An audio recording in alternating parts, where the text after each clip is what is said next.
हिंदी में यूपीएससी की तैयारी से संबंधित प्रोग्राम्स को देखने के लिए सब्सक्राइब करें स्टडी IQ-IAS हिंदी।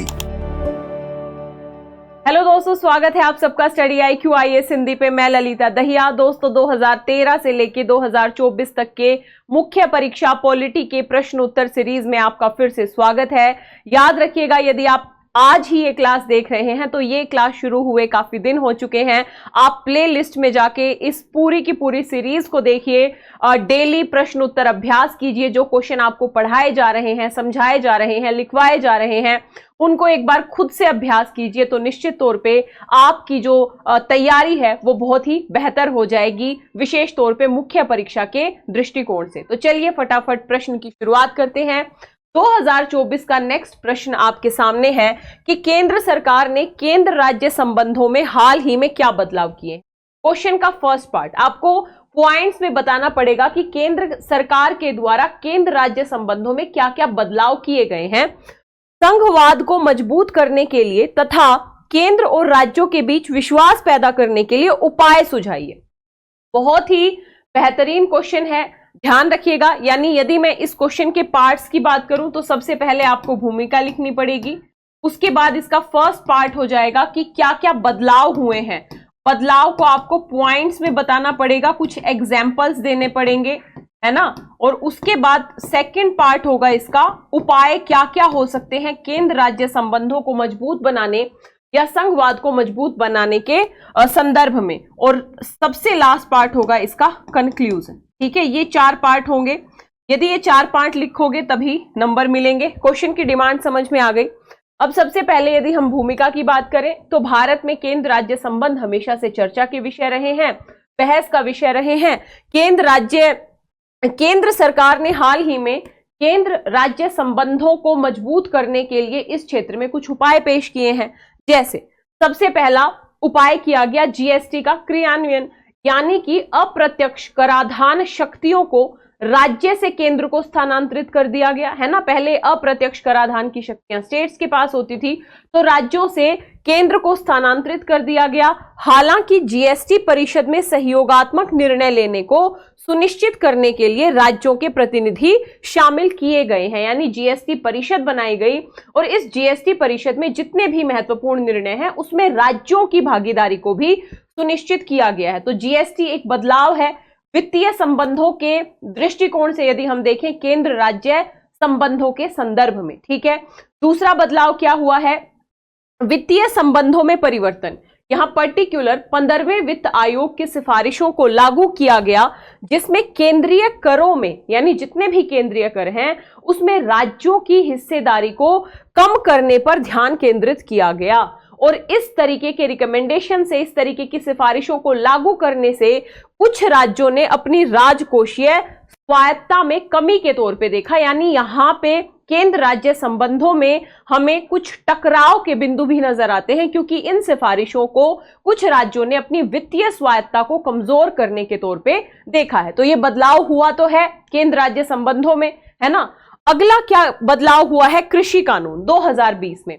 विवादास्पद कृषि कानून जिन्हें बाद में निरस्त कर दिया गया, राज्य के अधिकार क्षेत्र विशेष तौर पे कृषि पर अतिक्रमण के रूप में देखा गया, जिससे विरोध प्रदर्शन हुए और केंद्र राज्य समन्वय पर सवाल उठे। यानी ये भी एक ऐसा कार्य हुआ, यानी यहां पे था ना क्या क्या बदलाव किए गए हैं, जिन बदलाव के चलते केंद्र राज्य संबंधों में हमें टकराव देखने को मिले, विवाद देखने को मिले, है ना। तो कृषि कानून भी राज्य की परिधि के अंतर्गत एक कानून, ध्यान रखिएगा, जिसे राज्यों ने कृषि पर अतिक्रमण के तौर पे देखा, जिसके फलस्वरूप विरोध प्रदर्शन भी हुए, केंद्र राज्य समन्वय में भी सवाल उठे। हालांकि बाद में इन कानूनों को निरस्त कर दिया गया। ठीक है, तो ये बदलाव दिख रहे हैं हमें।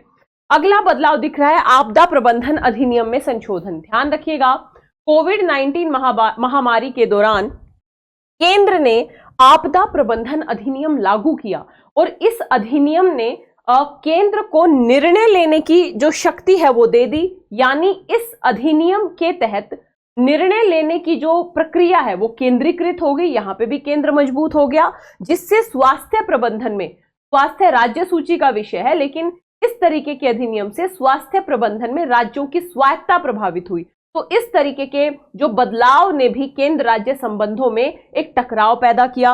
अगला क्या बदलाव हुआ? आर्टिकल 356। ध्यान रखिएगा, आर्टिकल 356 केंद्र राज्य संबंधों के मध्य आने वाला एक बहुत ही विवादास्पद अनुच्छेद रहा है। हालांकि वर्तमान दिनों में इसका प्रयोग कम हुआ, लेकिन संवैधानिक संकट के दौरान राज्य शासन में केंद्र के हस्तक्षेप का ये अभी भी एक बहुत ही महत्वपूर्ण साधन बना हुआ है। तो आर्टिकल जो 356 का दुरुपयोग होता है बार बार, इससे भी केंद्र राज्य संबंध प्रभावित होते हैं। तो यहां पे हमने फर्स्ट पार्ट कंप्लीट कर दिया। अब यदि मैं फर्स्ट पार्ट फिर से आप लोगों के सामने लेके जाऊं, तो फर्स्ट पार्ट में साफ तौर पे ये कहा गया था कि केंद्र सरकार ने केंद्र राज्य संबंधों में हाल ही में क्या बदलाव किए हैं। तो यदि आपको सारे पॉइंट्स नहीं भी याद है तो 4-5 पॉइंट, जैसे जीएसटी वाला है ना, आपदा प्रबंधन अधिनियम में परिवर्तन वाला मुद्दा है, 15वें वित्त आयोग की सिफारिशों को लागू करने का मुद्दा है, साथ ही कृषि कानून बहुत ही फेमस रहा, बहुत ही विवादास्पद कानून रहे हैं, और साथ ही अनुच्छेद 356। यहां तक आते आते हमने अपने क्वेश्चन का फर्स्ट हाफ कंप्लीट कर लिया। अब यदि हम इसके सेकेंड हाफ में जाएं, जिसमें स्पष्ट तौर पे ये पूछा कि केंद्र और राज्यों के बीच विश्वास निर्माण और संघवाद को मजबूत बनाने के क्या क्या उपाय हो सकते हैं। तो यहां पे आप शुरुआती दौर में जिक्र कर सकते हैं कि केंद्र राज्य संबंधों को मजबूत बनाने के लिए समय समय पे विभिन्न आयोगों का गठन किया गया। जैसे कोमा दे के फटाफट बता देना है, जैसे प्रथम प्रशासनिक सुधार आयोग है ना, राजमन्नार समिति, सरकारी आयोग, पुंछी आयोग। तो इस तरीके के काफी सारे आयोग भी बने हैं जिन्होंने केंद्र राज्य संबंधों को मजबूत बनाने की दिशा में काफी सारी रिकमेंडेशंस दी। और इसके साथ ही क्या अन्य उपाय हो सकते हैं केंद्र राज्य संबंधों को मजबूत बनाने के? तो सबसे पहला पॉइंट है अंतर राज्य परिषद को मजबूत बनाया जाए, क्योंकि अंतर राज्य परिषद केंद्र राज्य संबंधों के मध्य संवाद करने का एक सुविधाजनक रास्ता हो सकता है और विवादों को सुलझाया जा सकता है। और इस तरीके से जब केंद्र और राज्यों के विवादों का समाधान वार्ता के माध्यम से होगा तो सहकारी संघवाद को सुनिश्चित किया जा सकता है। ध्यान रखिएगा, एक दशक के बाद 2016 में अंतर राज्य परिषद के पुनरुद्धार ने सक्रिय मुद्दे, मतलब बेसिकली केंद्र राज्य संबंधों के जो मुद्दे हैं उनका समाधान करने की दिशा में एक कदम उठाया है ना। तो ऐसे में पहला उपाय क्या हो सकता है? अंतर राज्य परिषद को मजबूत करना है ताकि सहकारी संघवाद को बढ़ाया जा सके। दूसरा पॉइंट क्या हो सकता है? राज्यपालों की निष्पक्ष भूमिका। और यहाँ पे आप अलग अलग समितियों का जिक्र कीजिए, चाहे सरकारी आयोग हो, चाहे प्रथम प्रशासनिक सुधार आयोग हो, चाहे पुंछी आयोग हो, सभी आयोगों ने राज्यपालों की निष्पक्ष भूमिका पर बल दिया है ना। ये कहा कि राज्यपाल बाहर का व्यक्ति होना चाहिए राज्य से, राज्यपाल की नियुक्ति में मुख्यमंत्री से परामर्श लिया जाना चाहिए है ना, सलाह ली जानी चाहिए, और साथ ही राज्यपाल को राजनीति से निष्पक्ष होना चाहिए, यानी गैर राजनीतिक व्यक्ति होना चाहिए जो निष्पक्ष होके राज्य के सर्वोच्च पद के तौर पे अपने कर्तव्यों का जो निर्वहन है वो बिना पक्षपात के करे, तटस्थता के करे। ठीक है, तो दूसरा इंपॉर्टेंट पिलर है राज्यपाल की निष्पक्ष भूमिका को सुनिश्चित किया जाए। तीसरा, राष्ट्रीय नीतियों में राज्यों की भागीदारी भी सुनिश्चित होनी चाहिए।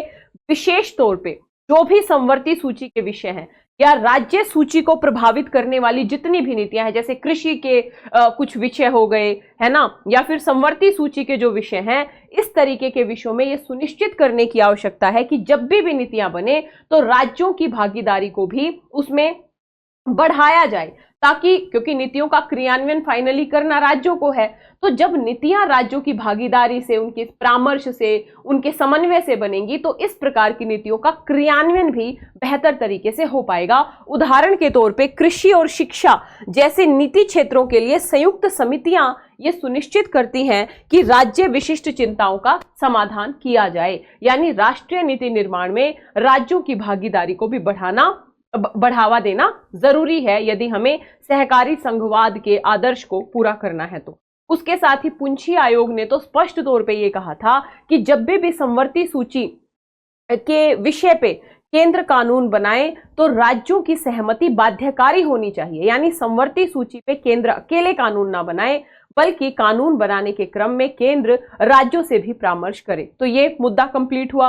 अगला क्या उपाय हो सकता है? सहकारी संघवाद परियोजनाएं, यानी एक भारत श्रेष्ठ भारत जैसी पहल राज्यों और केंद्र तथा विशेष राज्य के बीच सांस्कृतिक और शैक्षिक आदान प्रदान को प्रोत्साहित करती है, जो विश्वास निर्माण में सहायक होता है। यानी सहकारी संघवाद को प्रोत्साहित करने के लिए हम अलग अलग परियोजनाएं चलाएं, एक भारत श्रेष्ठ भारत, हम सांस्कृतिक सहयोग को बढ़ाएं, हम राज्यों के मध्य सहयोग को बढ़ाएं, केंद्र राज्य के मध्य सहयोग को बढ़ाएं, जिससे हम समन्वयात्मक विकास को सुनिश्चित कर सकें। साथ ही संघीय संतुलन पर न्यायिक मिसालें, ये भी एक उपाय है। जैसे एसआर बोम्बई बनाम भारत संघ में स्पष्ट तौर पे न्यायपालिका ने कहा कि राज्य की संप्रभुता को मजबूत करना और मनमाने केंद्रीय प्रभुत्व के खिलाफ राज्यों को सुरक्षा प्रदान करना जरूरी है, जिसमें फ्लोर टेस्ट का सिद्धांत बेसिकली एसआर बोम्बई वाद में दिया था, जहां राज्यपाल से ये उम्मीद की गई थी कि भाई निष्पक्ष भूमिका निभानी है और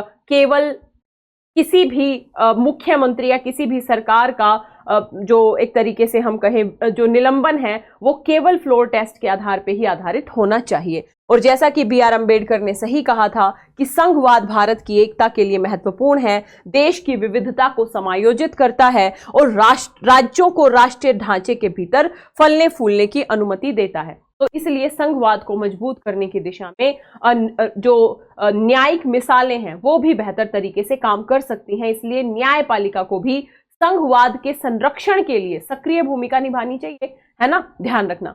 अगला मुद्दा क्या उपाय हो सकता है? तो अगला उपाय हो सकता है स्थानीय स्वशासन को सशक्त बनाना। यानी यदि हम प्रभावी स्थानीय शासन सुनिश्चित करेंगे तो पंचायती राज संस्थाओं और शहरी स्थानीय निकायों की क्षमताओं को बढ़ा पाएंगे, जिससे हम शक्तियों के पृथकीकरण या हम शक्तियों के विकेंद्रीकरण को बेहतर तरीके से सुनिश्चित कर पाएंगे। सबका साथ सबका विकास भी बेहतर तरीके से यहाँ पे सुनिश्चित हो पाएगा। साथ ही यहीं पे हम बता सकते हैं कि स्थानीय स्वशासन को कैसे सशक्त बनाया जाए। एक तो ज्यादा से ज्यादा हम शक्तियों का हस्तांतरण करें, वित्त का हस्तांतरण सुनिश्चित किया जाए और राज्यों की भी केंद्र के ऊपर जो वित्त को लेके निर्भरता है उसको भी कम करने का प्रयास करना जरूरी है, ताकि संघात्मक व्यवस्था को हम बेहतर तरीके से निर्मित कर सके। यदि हम कंक्लूजन की बात करें तो कंक्लूजन में हम स्पष्ट तौर पे कह देंगे कि विश्वास का निर्माण करने और संघवाद को मजबूत करने के लिए सरकार के दोनों स्तरों के बीच संवाद की, सहयोग की और आपसी सम्मान की जरूरत है। इन उपायों को लागू करके केंद्र सरकार राज्यों के साथ अधिक सामंजस्यपूर्ण संबंध विकसित कर सकती है, जिससे समग्र शासन और विकास को बढ़ावा मिलेगा। बात समझ में आई? एक बार फटाफट फिर से क्वेश्चन पे आइए। देखिए फर्स्ट पार्ट बिल्कुल क्लियर है कि क्या क्या बदलाव हुए हैं, बिल्कुल पॉइंट्स में हमने बदलाव बता दिए। इसका यदि हम सेकंड पॉइंट की बात करें तो उपायों में अंतरराज्य परिषद की बात कर दी हमने, राज्यपालों की निष्पक्ष भूमिका की बात कर दी, जो राष्ट्रीय नीतियों में राज्यों की भागीदारी, विशेष तौर पे संवर्ती सूची के विषयों में राज्यों की सहमति को हमें या केंद्र सरकार को सुनिश्चित करना चाहिए। सहकारी संघवाद को बढ़ाने के लिए हमें परियोजनाएं जैसे एक भारत श्रेष्ठ भारत जैसी परियोजनाएं या सांस्कृतिक समन्वय को बढ़ावा देना चाहिए। संघीय संतुलन पर न्यायिक मिसालें, यानी न्यायपालिका को भी संघीय संतुलन को सुनिश्चित करने के लिए, संविधान का संरक्षण करने के लिए सक्रिय भूमिका निभानी चाहिए, जैसे एसआर बोम्बई जैसे मामलों में न्यायपालिका ने भूमिका निभाई भी है। स्थानीय स्वशासन को सशक्त बनाना और साथ ही शक्तियों का हस्तांतरण करना, ये सारे के सारे उपाय यदि हम लागू करें और इन उपायों के अतिरिक्त यदि आपने सरकारी आयोग, पुंछी आयोग, राजमन्नार समिति और इसके साथ ही यदि प्रथम प्रशासनिक सुधार आयोग जैसे कुछ उपाय यदि आपको हैं तो उन सारे उपायों को भी आप कोमा दे दे के इसमें लिख सकते हैं और फाइनली एक बेहतर निष्कर्ष लिख दीजिए क्या था इस आंसर में। लेकिन यदि आप, अब जरूरी नहीं है कि सारे रिकमेंडेशन लिखाओगे, है ना, लेकिन क्वेश्चन में जो पूछा है उसकी डिमांड के अकॉर्डिंग तो आपको चलना पड़ेगा, है ना। तो वहां पे अगर आप विद एग्जाम्पल्स कुछ लिखते हो तो फिर बढ़िया हो जाएगा। तो ये हो गया। अगला क्वेश्चन आपके सामने है, ये भी 2024 का क्वेश्चन है, 250 शब्दों में लिखना था। एक धर्मनिरपेक्ष राज्य के रूप में भारत की चर्चा कीजिए। अब चर्चा करने के संदर्भ में दो पहलू जरूरी हैं। एक पहलू तो हमें बताना पड़ेगा भारत धर्मनिरपेक्ष राज्य कैसे है, क्या क्या संवैधानिक प्रावधान है, और साथ ही कुछ चुनौतियां भी बतानी पड़ेगी क्योंकि चर्चा करनी है ना। भारत एक धर्मनिरपेक्ष राज्य तो है, लेकिन वर्तमान संदर्भ में धर्मनिरपेक्षता के समक्ष यदि कुछ चुनौतियां हैं तो उनको भी हम बिंदुवार बताएंगे तो चर्चा कंप्लीट हो जाएगी। चर्चा में हमें केवल पक्ष नहीं दिखाना होता है ना, चर्चा में हमें वाद विवाद यानी पक्ष में भी कुछ बातें बतानी होती है, साथ ही कुछ चिंताएं चुनौतियां भी बतानी होती है। तो फर्स्ट पार्ट, दूसरा, इसकी तुलना अमेरिकी संविधान के धर्मनिरपेक्ष सिद्धांतों से। यहां पे अमेरिका देख के कंफ्यूज नहीं होना है, आपने पॉलिटी में भी पढ़ा, आपने सोसाइटी में भी पढ़ा धर्मनिरपेक्षता, ठीक है। अब धर्मनिरपेक्षता की पश्चिमी अवधारणा वर्सेस धर्मनिरपेक्षता की भारतीय अवधारणा, यही तो बताना है। कई बच्चे अमेरिका देख के डर गए, हमें तो पता ही नहीं अमेरिका की धर्मनिरपेक्षता की अवधारणा क्या है। तो यदि आप भारतीय धर्मनिरपेक्षता की अवधारणा वर्सेस पश्चिमी धर्मनिरपेक्षता की अवधारणा को कंपेयर करके लिख दोगे तो आपका आंसर कंप्लीट हो जाएगा। बात समझ में आई? तो चलिए फटाफट शुरुआत करते हैं। सबसे पहले हम यदि इसका ड्राफ्ट देखेंगे तो सबसे पहले हमें भूमिका लिखनी पड़ेगी, उसके बाद धर्मनिरपेक्षता। हालांकि भूमिका में ही धर्मनिरपेक्षता का सिद्धांत क्या है इसे हम लिख सकते हैं। संविधान में कहां कहां प्रावधान हमें धर्मनिरपेक्षता के दिखते हैं ये लिख दो। चिंताएं क्या है वर्तमान में धर्मनिरपेक्षता के साथ सामने, ये लिख दो, ठीक है। तो फर्स्ट पार्ट कंप्लीट हो गया, हमने चर्चा कर दी। सेकंड पार्ट में भारतीय धर्मनिरपेक्षता वर्सेस अमेरिकी यानी पश्चिमी धर्मनिरपेक्षता का जिक्र कर सकते हैं, ठीक है। यदि पर्टिकुलर पता है आपको अमेरिका के संविधान का प्रथम संशोधन वगैरह तो ठीक है, अदरवाइज इंडियन और जो पश्चिमी के बीच, भारतीय और पश्चिमी के बीच जो कंपैरिजन आप पढ़ते हैं पॉलिटी में, सोसाइटी में, वही लिखना है और फाइनली एक कंक्लूजन लिख। तो सबसे पहले यदि हम बात करें धर्मनिरपेक्षता का जो सिद्धांत है वो धर्म और राज्य के बीच संबंध निर्धारित करता है। और भारत जैसे विविधतापूर्ण देश में धर्मनिरपेक्षता एक महत्वपूर्ण भूमिका निभाता है ना। या हम ये कहें कि भारत जैसे विविधतापूर्ण देश में धर्मनिरपेक्षता एक आवश्यक नहीं वरन हमारे अस्तित्व का प्रश्न है ना। अब धर्मनिरपेक्षता क्या, तो वही 3 सिद्धांत आप भूमिका में लिख दीजिए। पहला, राज्य का कोई विशिष्ट धर्म नहीं, ठीक है। दूसरा, राज्य धर्म के आधार पे किसी भी नागरिक से किसी भी प्रकार का भेदभाव नहीं, ठीक है। और तीसरा पॉइंट होता है धर्मनिरपेक्षता का कि प्रत्येक व्यक्ति को अपने धर्म के अनुसार जीवन जीने, आचरण करने, व्यवहार करने का अधिकार होगा, ठीक है। तो ये बेसिक 3 पैरामीटर्स होते हैं धर्मनिरपेक्ष। आप भूमिका में बता दीजिए, हालांकि यहाँ पे एक ही लिखा है लेकिन आप तीनों का जिक्र कीजिए। जैसे धर्मनिरपेक्षता का अर्थ है राज्य सभी धर्मों को समान मानता है, यानी सभी धर्मों के प्रति राज्य समान लगाव रखता है, फर्स्ट पार्ट। दूसरा, राज्य धर्म के आधार पर, राज्य धर्म के आधार पर भेदभाव नहीं करेगा। और तीसरा पॉइंट क्या होता है कि प्रत्येक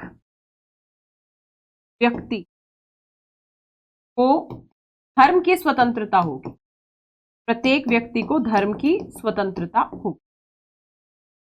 ये भूमिका में लिख दिया। उसके बाद आप बताना चाहें तो बता सकते हैं कि भाई धर्मनिरपेक्षता शब्द को 42वें संविधान संशोधन द्वारा हमारी प्रस्ताव में ऐड किया। अब यदि हम बात करें धर्मनिरपेक्षता के संबंध में भारत के क्या क्या संवैधानिक प्रावधान है, सबसे पहले आप जिक्र कीजिए प्रस्तावना का। मैंने सबसे लास्ट में लिखा है लेकिन सबसे पहले आप लिखिएगा प्रस्तावना, है ना।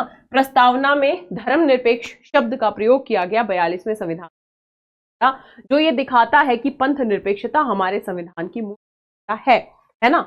अब अगला मुद्दा है मौलिक अधिकारों में आर्टिकल 14 का जिक्र कर सकते हैं, विधि के समक्ष समानता, यानी कि सभी व्यक्तियों के साथ राज्य, चाहे उनका धर्म कुछ भी हो, कानून के समक्ष समान व्यवहार किया जाएगा। तो आर्टिकल 14। आर्टिकल 15 का जिक्र कीजिए कि राज्य जाति, धर्म, लिंग, जन्म स्थान, मूल वंश इत्यादि के आधार पर किसी भी व्यक्ति से, किसी भी नागरिक से किसी भी प्रकार का भेदभाव नहीं करेगा, है ना। मैंने नागरिक शब्द क्यों प्रयोग किया व्यक्ति को काट के, ये वो बच्चे समझ सकेंगे जिन्होंने फंडामेंटल राइट को अच्छे से पढ़ा है, ठीक है। क्योंकि आर्टिकल 15, 16, 19, 29, 30 ये 5 फंडामेंटल राइट ऐसे हैं जो केवल भारतीय नागरिकों को मिलते हैं। एनीवे, तो आज प्रस्तावना आर्टिकल 14, आर्टिकल 15, आर्टिकल 25 से लेके 28 धर्म की स्वतंत्रता का अधिकार दिया गया है प्रत्येक व्यक्ति को, यानी प्रत्येक व्यक्ति को अपने अंतःकरण की स्वतंत्रता, धर्म को अबाध रूप से मानने, आचरण करने, उसका प्रचार करने का अधिकार है। और इसके संदर्भ में आर्टिकल 26, 27, 28 यानी 25 से 28 धर्म की स्वतंत्रता बात करता है। आर्टिकल 29, 30 का जिक्र कीजिए क्योंकि सांस्कृतिक और शैक्षणिक अधिकारों का संरक्षण है विशेष तौर पे अल्पसंख्यकों के लिए, ध्यान रखिएगा, ताकि वो अपनी संस्कृति, भाषा और लिपि। और आर्टिकल 15 का जिक्र हमने कर लिया। आर्टिकल 44 का जिक्र कीजिए, एक समान सिविल संहिता की बात यहाँ पे वकालत की गई है। व्यक्तिगत कानूनों में धर्म के बावजूद सभी नागरिकों के बीच समानता को बढ़ावा देता है, यानी मोटे तौर पे हम ये कहें और इसके साथ ही न्यायिक समीक्षा का जिक्र कर, मैं अभी एक चार्ट बनवा दूंगी। न्यायिक समीक्षा यानी न्यायपालिका की वो शक्ति जिसके माध्यम से न्यायपालिका विधायिका या कार्यपालिका के कार्यों को वैध या अवैध घोषित कर सके। अब यदि कार्यपालिका का कोई आदेश या विधायिका का कोई अधिनियम धर्मनिरपेक्षता के सिद्धांत को प्रभावित करता है नकारात्मक तौर, तो ऐसे में न्यायिक समीक्षा की शक्ति के तहत न्यायपालिका इस तरीके के आदेश या इस तरीके के कानून को अवैध घोषित रखती है। यानी यदि हम संविधान में जो प्रावधान है उनका जिक्र तरतीब तरीके से करें, पॉइंट्स इस तरीके से आने चाहिए। सबसे पहले प्रस्तावना, आर्टिकल 14, आर्टिकल 28, आर्टिकल 30, आर्टिकल 4 और न्यायिक समीक्षा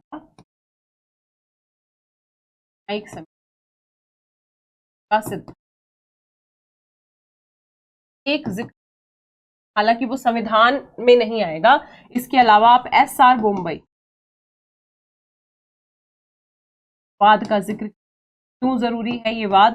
क्योंकि इस वाद में धर्मनिरपेक्षता, सेक्युलरिज्म, धर्मनिरपेक्षता को मूल ढांचे का भाग बना। मूल ढांचे का अभिप्राय आपको पता होगा कि जो भी विषय मूल ढांचे में शामिल हो जाएगा, संसद संविधान संशोधन की प्रक्रिया के माध्यम से भी उसमें संशोधन नहीं कर सकती, यानी उसको एक विशिष्ट संरक्षण मिल जाता है। तो धर्मनिरपेक्षता मूल ढांचे का पार्ट है। इतना हम बताने के बाद, क्योंकि अभी हम फर्स्ट पार्ट में है, चर्चा कर रहे हैं, हम ये बता सकते हैं भारत में धर्मनिरपेक्षता का कमजोर होना।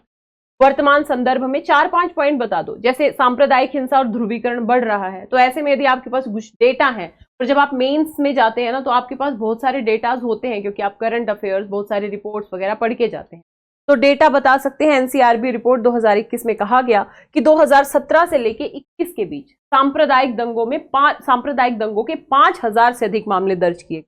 जैसे हाल ही में 2023 में हरियाणा के नूह में सांप्रदायिक दंगे बढ़ रहे हैं, यानी धर्मनिरपेक्षता की अवधारणा कहीं। दूसरा रीजन कैसे कमजोर हो रही है? चुनाव प्रचार के दौरान नफरत भरे भाषण, हम बनाम वे के कथानक प्रयोग से जो धार्मिक ध्रुवीकरण है वो बढ़ता है, और जब भी धार्मिक ध्रुवीकरण बढ़ता है तो इससे पंथ निरपेक्षता या धर्म निरपेक्षता का जो आधार है ना, उसको आघात पहुंचता है। तीसरा, मोब लिंचिंग और सतर्कतावाद, गो रक्षा तथा अन्य धार्मिक भावनाओं की आड़ में अल्पसंख्यक समुदायों को निशाना बना के मोब लिंचिंग की घटनाएं बढ़ रही हैं। 1-2 एग्जाम्पल याद है तो आप। धार्मिक पहचान के आधार पर सामाजिक बहिष्कार, उदाहरण के लिए जैसे 2021 में एक प्यू रिसर्च सेंटर है, उसकी रिपोर्ट में पाया गया कि 64% भारतीय खुद को भारतीय पहले के बजाय हिंदू पहले के तौर पे पहचान। ये नए डेटाज हैं जो धार्मिक राष्ट्रवाद के उदय को दर्शाता है।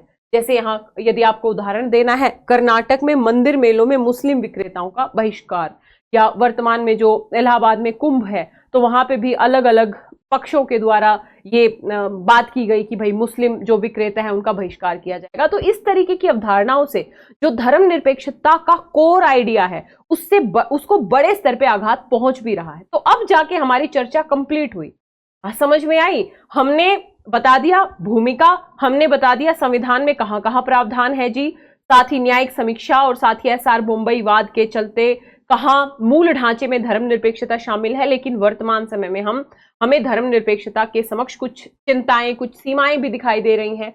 आप पॉइंट में जिक्र कर सकते हैं, कुछ एग्जाम्पल दे दोगे तो ठीक हो जाएगा। उसके बाद हम बताएंगे भारतीय धर्मनिरपेक्षता और अमेरिकी धर्मनिरपेक्षता के बीच में क्या अंतर है। तो अब अंतर पे आ जाओ, फिर बाद में आगे के रास्ते में हम कुछ संतुलन के सिद्धांत वगैरह भी बात करेंगे। एनीवे, यदि हम बात करें क्या क्या तुलना हो सकती है, वैसे अगर आपने सोसाइटी में पढ़ा है, ऑप्शनल में मैंने बहुत डिटेल से पढ़ाया है, तो इसमें कम से कम 10-12 पॉइंट है। यहां मैंने संक्षिप्त में 4-5 पॉइंट लिखे हैं। सबसे पहले बहुलवादी, यदि हम भारत की बात करें तो सभी धर्मों के लिए समान सम्मान, जिसमें आवश्यक होने पर धार्मिक संस्थाओं के प्रबंधन या सुधार के लिए राज्य की भागीदारी शामिल है। यानी यदि राज्य को जरूरी लगता है तो राज्य धार्मिक संस्थाओं का प्रबंधन में एक्टिव भूमिका निभा सकता है, धार्मिक संस्थाओं में सुधार के लिए सक्रिय भूमिका निभा सकता है। यानी राज्य और धर्म के बीच में सकारात्मक संबंध हमें यहाँ पे देखने को है ना, राज्य और धर्म के बीच में सकारात्मक संबंध हमें भारतीय धर्मनिरपेक्षता में देखने को मिलता है। दूसरा, यहाँ पे पूर्ण अलगाव है। धर्म और राज्य के बीच हमें पूर्ण अलगाव की अवधारणा देखने को, यानी धर्म और सार्वजनिक बीच एक स्पष्ट रेखा बनी हुई है। यहाँ पे राज्य धर्म के मामलों में हस्तक्षेप नहीं करेगा, धर्म भी राज्य के मामलों में हस्तक्षेप नहीं करेगा। यानी हम ये कह सकते हैं कि जहां भारतीय धर्मनिरपेक्षता सकारात्मक संबंधों पे आधारित है, वहीं पे पश्चिमी या अमेरिकी धर्मनिरपेक्षता, क्योंकि अमेरिका की बात की गई है, ये नकारात्मक संबंधों पे आधारित है धर्म और राज्य के। अगला क्या अलगाव है? सकारात्मक, ये मैं बता ही चुकी हूं कि राज्य सब्सिडी और धार्मिक स्थलों के प्रबंधन की अनुमति देता है। जैसे राज्य जो है सब्सिडी दे देता है धार्मिक मामलों में, जैसे हज सब्सिडी, तीर्थ यात्रा पे सब्सिडी दे दिया, या विशेष तौर पे धार्मिक मामलों का प्रबंधन कर दिया। यहां पे धार्मिक गतिविधियों या संस्थाओं के लिए कोई राज्य वित्तीय सहायता, यानी यहां पे राज्य वित्तीय सहायता दे सकता है धर्म के संवर्धन के लिए, उनके प्रबंधन के लिए, लेकिन पश्चिम में धर्म के संवर्धन या प्रबंधन के लिए किसी भी प्रकार की राज्य वित्तीय सहायता का कोई भी प्रावधान नहीं किया गया है। अगला मुद्दा है धार्मिक स्वतंत्रता, यानी विविध धार्मिक समुदायों के लिए समायोजन और अल्पसंख्यकों के लिए व्यक्तिगत कानून है। यानी समान सिविल संहिता अभी तक हमारे देश में लागू नहीं हुई। यहां धर्म के आधार पे, है ना, अलग अलग धार्मिक समुदायों के लिए अलग अलग व्यक्तिगत कानूनों का प्रावधान है। जैसे मुस्लिम पर्सनल लॉ है, ईसाइयों का अपना पर्सनल लॉ है, पारसियों के पर्सनल लॉ, लेकिन यहां पे कानून सबके लिए एक समान होगा। न्यूनतम राज्य हस्तक्षेप के साथ व्यक्तिगत धार्मिक स्वतंत्रता की गारंटी है, लेकिन पर्सनल लॉज नहीं है। सबके लिए एक जैसे कानून होंगे। धर्म के आधार पे अलग अलग कानूनों का पश्चिम में कोई भी प्रावधान नहीं है। अगला यदि बड़ा डिफरेंस देखने की बात करें तो अल्पसंख्यकों के लिए विशेष प्रावधान, जैसे भारत में अल्पसंख्यकों के संरक्षण के लिए विशिष्ट संवैधानिक प्रावधान किए गए हैं, जिससे धार्मिक समुदायों की रक्षा की जा सके। उदाहरण के तौर पे आर्टिकल 29-30 जैसे अनुच्छेदों की व्यवस्था की। यहां पे किसी भी धार्मिक समूह या अल्पसंख्यक के लिए पक्षपात किए बिना सभी नागरिकों के साथ समान व्यवहार होता है।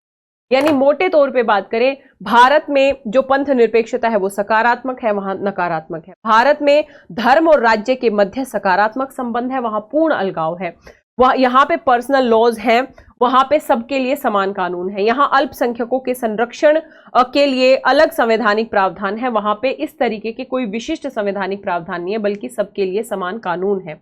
यहाँ पे राज्य जो मंदिर है या फिर धार्मिक संस्थान है, उनके प्रबंधन में भूमिका निभा सकते हैं, वित्तीय सहायता दे सकते हैं। वहां पे राज्य किसी भी प्रकार की कोई वित्तीय सहायता नहीं देता है। वहां पे धर्म व्यक्ति का निजी मामला होता है।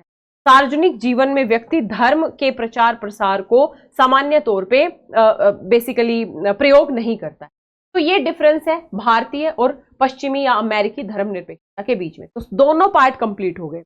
अब हम बात करेंगे आगे बढ़ने का रास्ता। तो भाई आगे बढ़ने का रास्ता है धार्मिक स्वतंत्रता और शासन में संतुलन होना चाहिए। भारत में चुनौती धार्मिक स्वतंत्रता और पक्षपात को बढ़ावा दिए बिना राज्य के हस्तक्षेप के बीच संतुलन रखने, यानी लोगों को धार्मिक स्वतंत्रता भी होनी, राज्य धर्म के संवर्धन या प्रबंधन के लिए काम भी कर दे, कोई दिक्कत नहीं है, क्योंकि हमारी पंथ निरपेक्षता सकारात्मक है। लेकिन राज्य यदि पक्षपात पूर्ण व्यवहार करेगा तो इससे धर्म निरपेक्षता की साख को निश्चित तौर पे झटका लगेगा, है ना। धर्म निरपेक्षता को हम नुकसान मतलब इससे धर्म निरपेक्षता को हम नुकसान पहुंचा देंगे यदि हम पक्षपाती रवैया अपनाते। तो आगे बढ़ने का रास्ता क्या है? धार्मिक स्वतंत्रता और शासन के मध्य संतुलन होना जरूरी है ना। या तो आप किसी के संरक्षण के लिए कुछ उपाय करो ही मत, जैसे पश्चिम में होता है, और यदि कर रहे हो तो फिर सबके संरक्षण के समान उपाय होने चाहिए, जैसा कि धर्म निरपेक्षता की मूल अवधारणा में भी कहा गया है। अगला, सामाजिक सद्भाव को बढ़ावा देना। दोनों देशों में तेजी से विविधतापूर्ण होते समाज में सहिष्णुता और समाज को बढ़ावा देना चाहिए। यह सुनिश्चित करना चाहिए कि धर्म निरपेक्षता के जो सिद्धांत है वो लोकतंत्र को मजबूत करे। ध्यान रखिएगा, जैसा मैंने भूमिका में भी बताया कि धर्म निरपेक्षता विशिष्ट तौर पे ऐसे राष्ट्र जो विविधतापूर्ण है, और वैश्वीकरण के युग में तो विविधतापूर्ण हो चुके हैं विश्व के अधिकतम राष्ट्र, तो ऐसे में विविधतापूर्ण राष्ट्रों में लोकतंत्र के संरक्षण के लिए, बंधुत्व के संरक्षण के लिए, सद्भाव समन्वय के संरक्षण के लिए धर्मनिरपेक्षता केवल जरूरी नहीं है बल्कि अनिवार्य है ना। धर्मनिरपेक्षता जीवित रहने की शर्त है। तो ऐसे में धर्मनिरपेक्षता का संरक्षण सबसे ज्यादा महत्वपूर्ण है यदि विविधतापूर्ण समाजों का हमें दीर्घकालीन संरक्षण करना है, ना केवल क्षणिक वोट बैंक की राजनीति से खेलना है। तो ऐसे धर्मनिरपेक्षता बहुत ही महत्वपूर्ण पहलू है और निष्कर्ष में हम लिखेंगे कि भारत की धर्मनिरपेक्षता सह अस्तित्व और बहुलवाद पर जोर देती है, जो सामाजिक न्याय के हित में राज्य के हस्तक्षेप की अनुमति देती है। जबकि यहाँ पे आप कंपैरिजन में लिख दो, जबकि अमेरिका में चर्च और राज्य के मध्य सख्त पृथकीकरण यानी पूर्ण अलगाव हमें देखने को मिलता है, जो व्यक्तिगत धार्मिक स्वतंत्रता को बढ़ावा देता है। दोनों प्रणालियां धार्मिक सद्भाव के लिए प्रयास करती हैं, लेकिन अलग अलग दृष्टिकोणों को दर्शाती हैं। हम ये लिख सकते हैं कि भले ही दोनों प्रणालियों के दृष्टिकोण अलग अलग हैं, लेकिन दोनों प्रणालियों का उद्देश्य एक ही है, धार्मिक सद्भाव, बंधुत्व, समानता, न्याय, है ना, आधारित व्यवस्थाओं को सुनिश्चित करना। ठीक है, तो एक बार फटाफट फिर से क्वेश्चन पे आइए और आपको ये क्वेश्चन लिखने का प्रयास करना है ना, केवल सुनने से नहीं होगा। बहुत सारे बच्चे सुन तो लेते हैं हाँ हमारा हो गया, लेकिन आप में से ही, मैं इसलिए बोल रही हूँ ताकि पॉजिटिव कंपटीशन बढ़े, आप में से ही बहुत सारे बच्चे सुन के इस आंसर को खुद अपनी भाषा में लिखेंगे। तो जो लिखेंगे ना वो सुनने वालों से निश्चित तौर पे बहुत बेहतर करेंगे। तो इसलिए जो केवल सुन के रह जाते हैं उनका ये दायित्व बनता है कि वो इन आंसर को अपने हाथों से लिखें। ठीक है, सुनने समझने के बाद। फिर से आइए, तो सबसे पहले यदि हम बात करें धर्मनिरपेक्ष राज्य के तौर पे चर्चा कर दी हमने, भूमिका बता दी। भूमिका में धर्मनिरपेक्षता के बेसिक आधार, संविधान में क्या क्या प्रोविजंस किए गए हैं, कहां कहां हमें धर्मनिरपेक्षता कमजोर होती दिख रही है। उसके बाद तुलना करनी थी, तो भारतीय और अमेरिकी धर्मनिरपेक्षता के मध्य हमने कंपैरिजन कर दी। और फाइनली आगे बढ़ने के रास्ता में धार्मिक स्वतंत्रता और शासन में संतुलन करना जरूरी, पक्षपात ना हो, और साथ ही सामाजिक सद्भाव को बढ़ावा देना विविधतापूर्ण समाजों में अस्तित्व की शर्त है। और साथ ही निष्कर्ष बता दिया कि भले ही अमेरिका और भारत के धर्मनिरपेक्षता को लेकर दृष्टिकोण अलग अलग है, लेकिन उद्देश्य एक ही है, और वो उद्देश्य है धार्मिक सद्भाव, सामाजिक सद्भाव। ठीक है, तो यहां तक आते आते आपके 2024 के सारे क्वेश्चन कंप्लीट हो। जो नेक्स्ट क्लास होगी उसमें हम 2023 से आगे क्वेश्चन कंटिन्यू करेंगे। दोस्तों इसके साथ ही मैं आप लोगों को बता दूं, यदि आप यूपीएससी की प्रिपरेशन करना चाहते हैं, और सबसे पहले तो जो भी 2025 में पीटी देने वाले स्टूडेंट है ना, उनके लिए एसआईपी प्रोग्राम आ चुका है। 20 नवंबर से क्लासेस शुरू होने जा रही हैं। देर नहीं करनी है, क्योंकि ये वो क्लासेस हैं जिसमें आपको बहुत ही बेहतरीन तरीके से पीटी प्रिपरेशन कराई जाएगी। मात्र 5,999 में आपको ये एसआईपी प्रोग्राम मिल रहा है। एडमिशन लेना है तो स्टडी IQ की ऐप या वेबसाइट पे जाना है, या इस वीडियो के डिस्क्रिप्शन बॉक्स में लिंक दिया होगा, कोड यूज करना है LD Live, LDLIVE, LD Live code के साथ ये बैच आपको, जैसा मैंने बताया, 5,900 मिल जाएगा। यदि आप लॉन्ग टर्म 2027-28 में आपको यदि अटेम्प्ट देना है तो आप इस बैच से जुड़ जाइए, और जल्दी ही ये शुरू होने वाला है मात्र 35,999 में LD Live कोड के साथ। तो लॉन्ग टर्म बैचेस ये 2027-28 के बच्चों के लिए होगा। इसमें बेसिक क्लासेस होंगी सबसे पहले, उसके बाद एडवांस लेवल की क्लासेस आपको कराई जाएंगी। इसके साथ ही आप जुड़ सकते हैं मेरे Telegram channel Lalita Dahiya academy पे, इंस्टाग्राम और फेसबुक पेज भी ललिता दहिया अकेडमी नाम से ही। आशा करती हूँ ये सीरीज आपको बेहतर लग रही होगी। आपके यदि कुछ सुझाव हैं तो कमेंट बॉक्स में जरूर दें। आपको ये क्लास कैसी लग रही है इसके बारे में भी कमेंट बॉक्स में जरूर बताइए। और अगर आपको क्लास अच्छी लग रही है और आप चाहते हैं कि ये क्लास बाकी स्टूडेंट्स तक भी पहुंचे, तो इस वीडियो को ज्यादा से ज्यादा शेयर करें, लाइक करें, चैनल पे यदि नए हैं तो सब्सक्राइब करें। मिलेंगे इसी सीरीज के नेक्स्ट क्वेश्चंस के साथ, तब तक के लिए अपना ख्याल रखिएगा। Thank you.